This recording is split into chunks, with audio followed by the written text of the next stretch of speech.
bisa kambuh asmanya karena menonton sesuatu yang alergi terhadap sesuatu untuk selama-lamanya. Seandainya pemicu di luar itu tidak mempengaruhi dia lagi, kalau dia tenang, dia tentram, itu sebabnya bolak-balik kita bicarakan melakukan chest muscle exercise. Ini untuk menambah kapasitas paru-paru kita. Tarik napas dan tangan.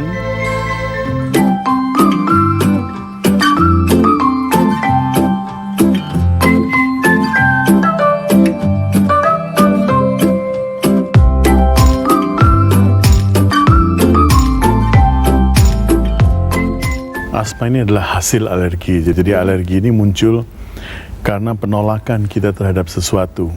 Misalnya seseorang alergi terhadap debu. Bisa suatu keadaan. Ada orang yang kambuh asmanya kalau pembantunya pulang ke rumah. Pulang mudik dia asmanya kambuh. Ini bukan cuma alergi terhadap suatu keadaan debu atau apa, tapi juga terhadap suatu keadaan yang tidak kita sukai. Maka penyakit itu bisa kambuh lagi.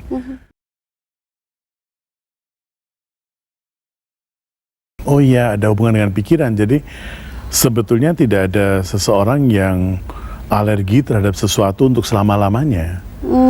Seandainya pemicu di luar itu tidak mempengaruhi dia lagi, kalau dia tenang, dia tentram, itu sebabnya bolak-balik kita bicarakan bagaimana memberdayakan diri. Kita nggak usah memikirkan pemicu di luar, karena di Indonesia katakan kita nggak begitu banyak debu. Kalau mau pergi ke Afrika, di sana banyak debu.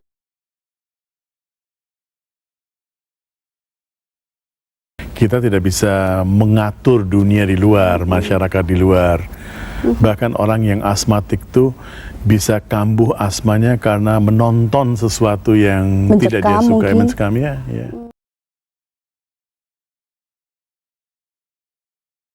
Kita menolak suatu keadaan atau merasa tidak comfortable, tidak nyaman dengan suatu keadaan karena kita merasa tidak aman dengan keadaan itu. Kita merasa tidak secure, tidak aman ya.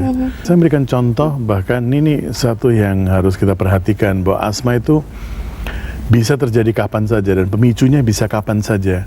Misalnya ketika seorang ibu sedang mengandung, dia sedang pregnant ya. Kemudian terjadi cekcok antara suami dan istri. Ini anak dalam kandungan itu, dia mendapatkan getaran-getaran itu. Dan cekcok antara bapak dan ibu ini mempengaruhi dia. Dia merasa tidak aman. Atau seorang ibu mengandung dan dia tidak menginginkan anak itu. Kecelakaan katakan ya. Entah sebelum nikah atau setelah nikah. Dan dia ingin membuang anak itu. Ini menciptakan satu ketidakamanan dalam diri si anak dalam kandungan. Dan dia lahir-lahir sudah asmatik. Banyak sekali kasus seperti itu.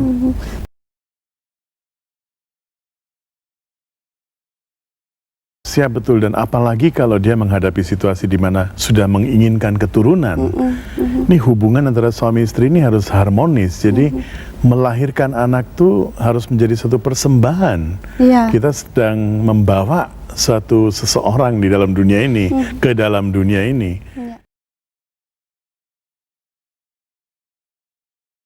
Latihan ini merupakan preventif, jadi bukan kalau asmanya sudah kambuh baru berlatih, tidak. Tapi sebaiknya seseorang yang memang sudah punya masalah alergi atau asma, termasuk mungkin bukan asma tapi alergi gatal, makan seafood gatal atau dalam suatu keadaan gatal, secara preventif untuk penyembuhan jangka panjang ya. Pertama-tama kita duduk santai dulu seperti diperagakan. Duduk santai dulu. Kemudian, nah ini sebaiknya kita melakukan dengan mata tertutup ya, kalau sudah hafal gerakan-gerakannya.